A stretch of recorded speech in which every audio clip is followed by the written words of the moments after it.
Good morning. I hope you all are fine. So class 10th start करते हैं. Chapter number 4th, history of the world. And we started, हमने पहले ही start कर लिया था point unification of unification of Germany. यानी कि Germany का यूनिफिकेशन जो है वो हम स्टार्ट कर चुके हैं. ठीक है. यहाँ पे कुछ पॉइंट्स एक बार रिवाइज कर लेते हैं. देखो, जर्मनी को एक करना बहुत ज़रूरी था. मैंने आपको बताया भी था जर्मनी जो था वो कितने पार्ट्स में डिवाइड हो रखा था. 300 में डिवाइड हो रखा था. नेपोलियन ने आके उसे 39 लार्ज स्टेट्स में क्या कर दिया, कन्वर्ट कर दिया था. ठीक है. तो ये जो इसने 39 में कन्वर्ट किया था, ये 39 भी अगर और ज़्यादा मर्ज हो जाते तो कंट्रोल करना थोड़ा और इजी रहता. बट अभी हम इस 39 को लेकर के चलते हैं. 39 ये हो गए. एंड एस्केप दिस, इसके अलावा दो और बड़े बड़े स्टेट्स थे जो हम देख चुके हैं, ऑस्ट्रिया एंड प्रशिया. ठीक है. तो ये जो प्रशा और ऑस्ट्रिया है, ये इनमें ही मेन दिक्कत आ रही थी कि ये लोग किसी भी तरह से जो थे वो नहीं चाहते थे क्या चीज़ होना, यूनिफिकेशन जो हो रहा है उसमें सपोर्ट इनकी तरफ से आना चाहिए था. बिकॉज ऑफ सिर्फ दो स्टेट्स जो थे वो वहाँ पे सबसे बड़े और स्ट्रॉन्ग थे, और यही सपोर्ट नहीं करेंगे तो जर्मनी का यूनिफिकेशन होना पॉसिबल ही नहीं है. सो नाउ यहाँ पे बात चल रही है.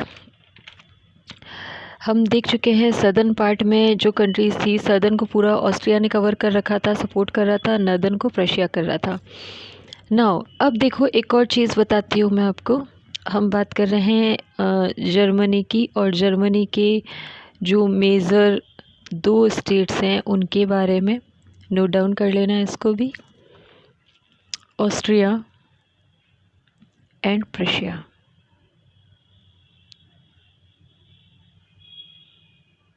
ठीक है. सो ऑस्ट्रिया जो था वो क्या था, कंजर्वेटिव थॉट का था. Remember this thing, conservative thought means छोटी सोच इसको हम बोल सकते हैं. छोटी सोच मतलब ऐसा नहीं कि गलत बात हो रही है. छोटी का मतलब ये होता है कि एक कंजर्वेटिव माइंड के थे, जिसको आपने कई बार पर्टिकुलर सुना होगा, जो रूड होते हैं. ठीक है. जो रूढ़िवादी होते हैं, जो एक ट्रेडिशन चल रहा है शुरू से तो उसी को फॉलो करते हैं. They don't like any modification और अडॉप्ट एनी चेंजेस और न्यू चेंजेस. ठीक है. इनको चेंजेस पसंद नहीं होते. कंजर्वेटिव थॉट का मीनिंग ये होता है. And if we talk about the Prussia was liberal. ये किसको सपोर्ट कर रहा था, लिबरलिज्म को. लिबरलिज्म क्या होता है, लिबरलिज्म का मीनिंग होता है प्रोग्रेसिव थॉट एंड चेंजेस में बिलीव करते हैं ये. And they all time ready to adopt new changes, modifications also. किसी भी चीज़ को मॉडिफाई करना है, न्यू चेंजेस हैं, न्यू आइडियाज़, न्यू टेक्नोलॉजीज़, इन सब को अडॉप्ट करने के लिए रेडी रहते थे. और इनकी जो थॉट थी लिबरलिज्म की, वो डेवलपिंग थी. इनकी जो थी वो अंडर डेवलप थी. मतलब ये चेंज करना ही नहीं चाहते. अगर आप चेंज ही नहीं करोगे, न्यू आइडियाज़ को अडॉप्ट ही नहीं करोगे, तब तक किसी भी तरह से आपका डेवलपमेंट नहीं हो सकता है. ऐसा ही कुछ कंडीशंस जो थी वो उस टाइम में चल रही थी.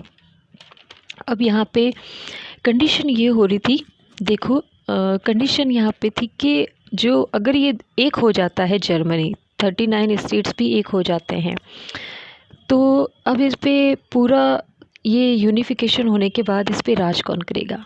उस टाइम में फर्स्ट डिसाइड हुआ था ऑस्ट्रिया, क्योंकि ये एग्रीकल्चर के मामले में बेस्ट था, और उस टाइम में एग्रीकल्चर ही जो था सबसे ज़्यादा चलता था. ठीक है. इस पे ही आधी से ज़्यादा पॉपुलेशन जो थी वो इकोनॉमिकली बेस्ड थी ना. प्रशिया की बात करो तो प्रशिया की थॉट लिबरल थी. देखो, अगर आपका लीडर एक अच्छी सोच वाला, डेवलपिंग थॉट वाला होगा, देन बट ऑब्वियस है कि कंट्री डेवलपमेंट करेगी, यानी कि आपका डेवलपमेंट होना तय है, उसके कोई नहीं रोक सकता. बट अगर आप पे जो रूल कर रहा है, जो रूलर है, जो किंग है, उसकी थॉट ही अगर कंजर्वेटिव है, जो शुरू से चल रहा है बस चलने दो, they don't want to create any new ideas, they don't want to adopt any new technologies, they don't believe and they don't like any development and progressive thought also. अगर उनके पास कुछ क्रिएशन जैसे स्किल्स ही नहीं है तो उसके साथ रह के कभी भी आपका डेवलपमेंट नहीं होगा, ठीक है। तो ऑस्ट्रिया जो थी, ऑस्ट्रिया अपना राज चाहता था, लेकिन इसका राज होने देना सबसे बड़ी गलती होती। अब इसके लिए क्या किया गया, जो प्रशिया था, ठीक है, हम उसकी बात कर रहे हैं। यहाँ पे ओपोजिंग आइडियाज़ जो थे वो ये एक दिक्कत आ रही थी, ऑब्स्टिकल्स जो थे उनमें कि ऑस्ट्रिया राज़ी नहीं हो रहा था, ठीक है। अब दूसरी दिक्कत ये आ रही थी कि जो ये 39 स्टेट्स हैं, ठीक है, इन सबको एक किया जाएगा। इसमें एक और प्रॉब्लम आगे चल के आएगी जो मैं आपको बताऊंगी। अभी एक चीज़ हम डिस्कस करेंगे आज, वो है ज़ोल्वेरिन। ज़ोल्वेरिन एक जर्मन वर्ड है, मीन्स इसका मतलब होता है ट्रेड से रिलेटेड है ये, free trade agreement. This is called the free trade agreement. मतलब बिज़नेस होगा, ट्रेडिंग होगी, लेकिन इसमें ट्रेडिंग करने पे कोई चार्जेस नहीं होंगे, कोई टैक्स नहीं होगा, कोई रेवेन्यू नहीं होगा, ना एक्सपोर्ट करने में ना इंपोर्ट करने में, ठीक है। तो यहाँ हम ज़ोल्वेरिन की बात कर रहे हैं। ज़ोल्वेरिन के लिए आपको मैं बता दूँ, जर्मन का देखो, कहीं भी किसी को भी अगर यूनिटी करनी है ना, तो कुछ ना कुछ तो उनको बेनिफिट देना पड़ेगा, तब जाके लोग एक साथ अट्रैक्ट होंगे, कलेक्ट होंगे और किसी एक चीज़ पे क्या करेंगे, एडमिट करेंगे, किसी एक चीज़ को एग्री करेंगे जब उन्हें उनका बेनिफिट दिखेगा। तो इकोनॉमिकली उनको बेनिफिट करना ज़रूर था।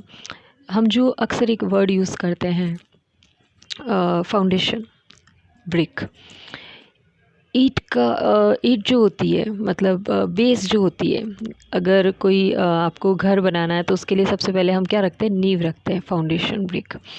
तो उसकी जो फाउंडेशन ब्रिक थी वो थी ज़ोल्वेरिन। किसकी, यूनिफिकेशन होने की, इटली की शुरुआत हो रही है।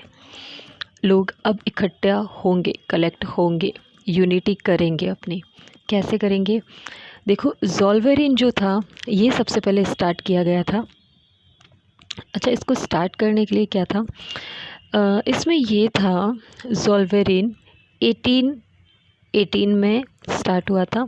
ज़ोल्वेरिन के अकॉर्डिंग ये होगा कि जो भी बिजनेसमैन हैं, जो भी ट्रेडर्स हैं, उनको एक्सपोर्ट हो या फिर इंपोर्ट हो, ठीक है, एक्सपोर्ट या इंपोर्ट, उनको किसी भी तरह का टैक्स नहीं देना पड़ेगा।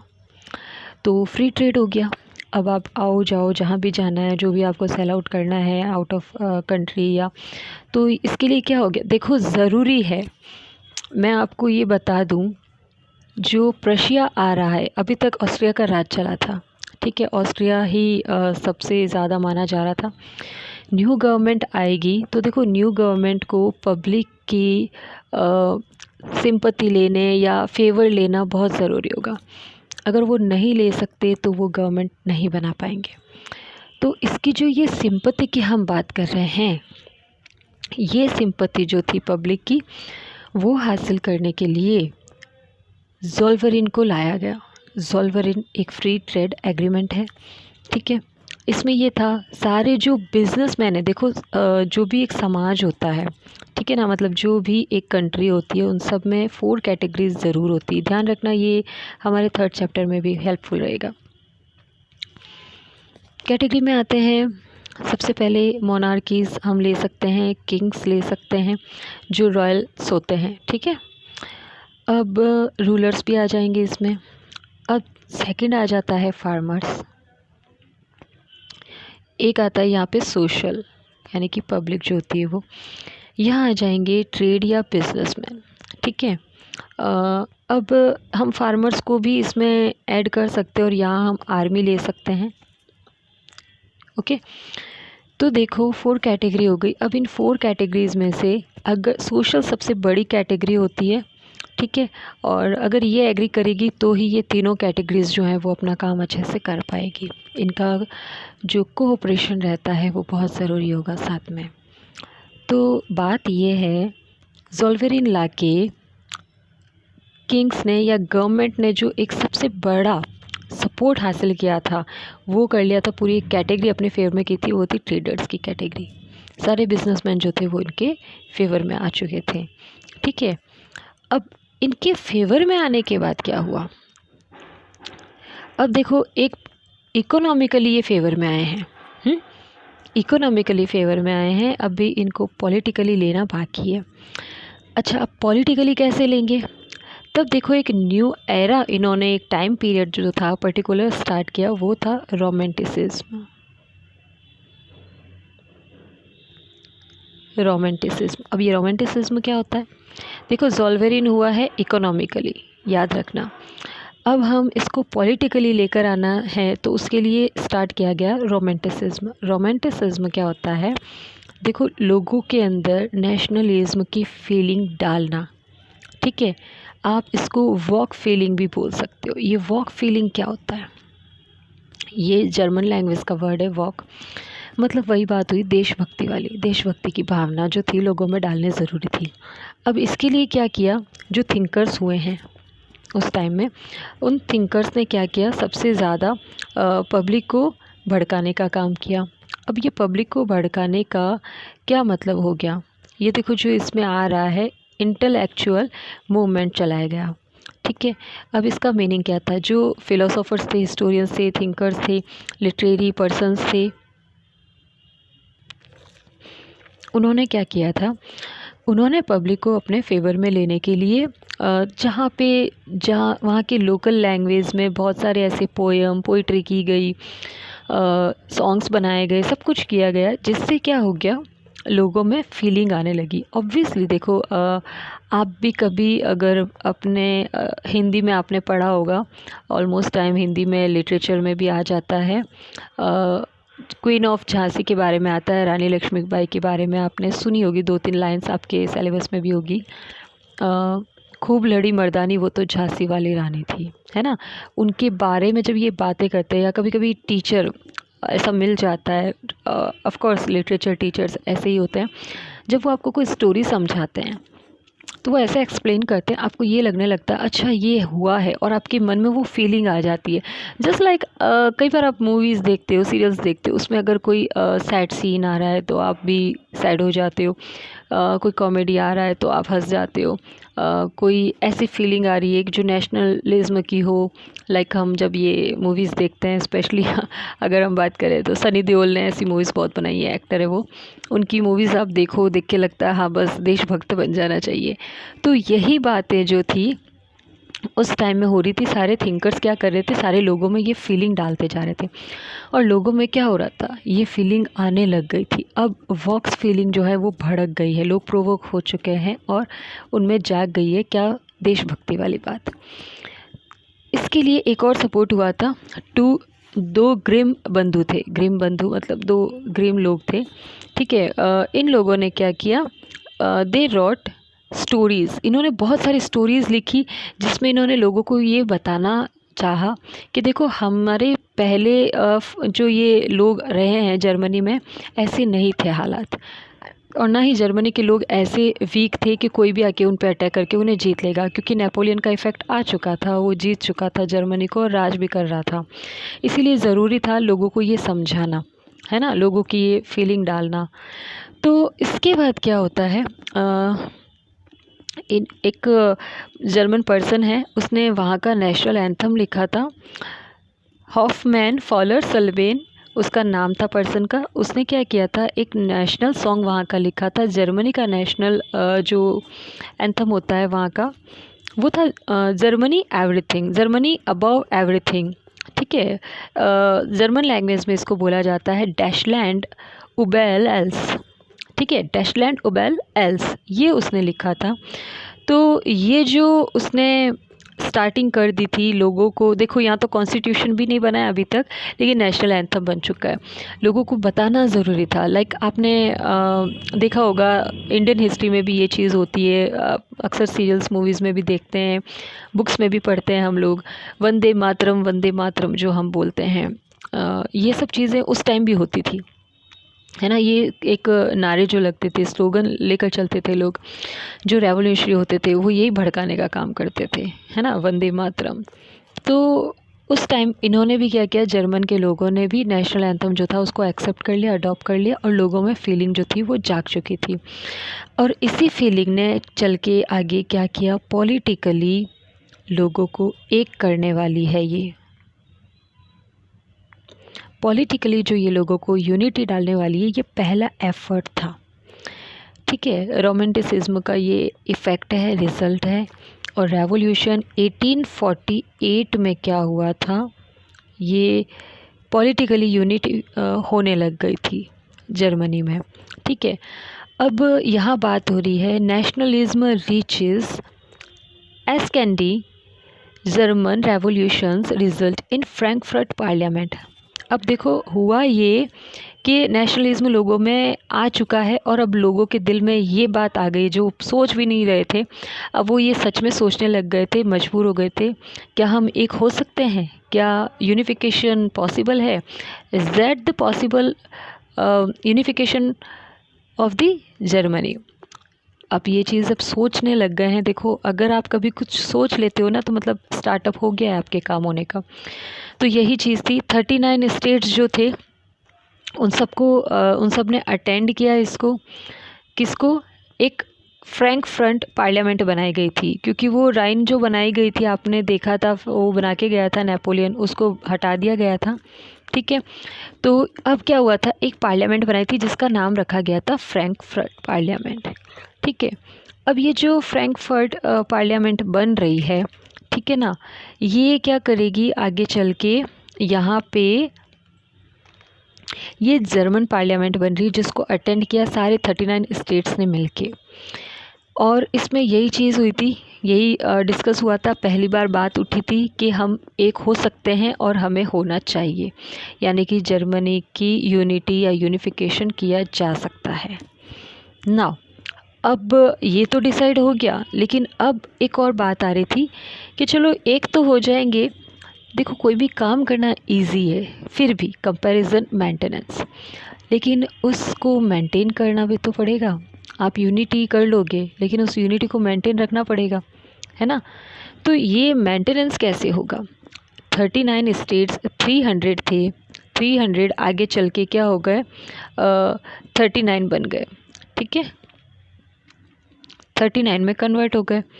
अब ये तो 39 को भी मिला के क्या कर रहे हैं, एक करना चाहते हैं, एक ही जर्मनी होगा और हम पे एक ही राज चलेगा। अब यहाँ पे बात चल रही है, क्या चीज़ की डिसीजन लिया जा रहा है, डिसीजन ये लिया जा रहा है that we just want one king. हमारे पास में क्या होगा, एक क्राउन होगा, एक ही राजा होगा मतलब हमारा, और एक ही स्टेट होगा, मतलब एक ही पूरा किंगडम बनेगा। अब एक राजा बनेगा, उसके बाद जो लिबरलिज्म आया है, लिबरलिज्म यही चाहते थे कि हमारा कॉन्स्टिट्यूशन बनना चाहिए और हमारा किंग जो है वो एक होना चाहिए। फिर क्या होगा, अब लिबरलिज्म को सपोर्ट करने के लिए जो थिंकर्स थे उन्होंने प्रमोट किया, liberal thinkers promoted the idea of an elected parliament to pass laws and run the country rather than power held। देखो किसी एक को पावर हाथ में दे रहे हैं, ठीक है ना, इसके कंपैरिजन में वो डेमोक्रेसी लाएंगे और पब्लिक के अकॉर्डिंग सारा काम होगा। अब पब्लिक के अकॉर्डिंग काम कैसे होगा, यहाँ पे बात हो रही है सारी पावर जो है एक पर्सन को नहीं दी जाएगी। एक किंग ज़रूर बनेगा, लेकिन सारी पावर एक अकेले किंग को हाथ में दे दें, इज़ नॉट पॉसिबल, ये पॉसिबल ही नहीं है। तो इसके लिए क्या किया जाएगा, एक पार्लियामेंट जो होगी वो बनाई जाएगी, और वो जो पार्लियामेंट है वही सारा काम जो है वो देखेगी, पावर जो है वो पार्लियामेंट के हाथ में रहेगी, यानी कि राजा सिर्फ नाम का राजा बन रहा है। नाउ इसके बाद क्या होता है, इसके बाद एक और कंडीशंस आएंगी, वो होगी अब डिमांड बढ़ रही है। ठीक है, डिमांड हो रही है कि हमें क्या चाहिए, 2 हाउसेस बनेंगे। एक और डिमांड आ गई, वो थी 2 हाउसेस बनेंगे। 2 हाउसेस कौन कौन से बनेंगे, एक तो बनेगा स्टेटन हाउस, ठीक है, एक बनेगा स्टेटन, 2 हाउसेस होंगे, एक होगा AAA है स्टेटन, हाउस, ठीक है। और दूसरा जो है वो बनेगा वॉल्क्स, जो देशभक्ति से रिलेटेड है, वॉक्स हाउस, ठीक है। अब ये स्टेट होगा, ये जो स्टेटन हाउस बना है, the house of the state, ये सिर्फ स्टेट को कवर करेगा, गवर्न करेगा। देखो डिमांड भी हो रही थी एक ही स्टेट रहेगा, तो एक ही स्टेट को कर रहा है ये, this is like central government and state government, ठीक है। यहाँ पे स्टेट, एक ही स्टेट है, मतलब वही कंट्री ही है। और दूसरा जो है वो है the house of the people. अब ये क्या है, ये हाउस पूरा पीपल के लिए, सिर्फ लोगों के लिए है, यानी कि लोगों की प्रॉब्लम्स के लिए सॉल्व करने के लिए। अब ये सजेशन दिया था किसने, पार्लियामेंट ने, फ्रैंकफर्ट, जो पार्लियामेंट बनी है ना, लिबरल्स ने कहा है कि पार्लियामेंट रूल करेगी, तो पार्लियामेंट ने ये बोल दिया 2 हाउस बनेंगे और वही वर्क करेंगे, ठीक है। तो it is enough for today, आज के लिए इतना काफ़ी है, हम आगे इसको और कंटिन्यू करेंगे, ठीक है ना, in the next video. Till then take care of yourself and thank you for the watching.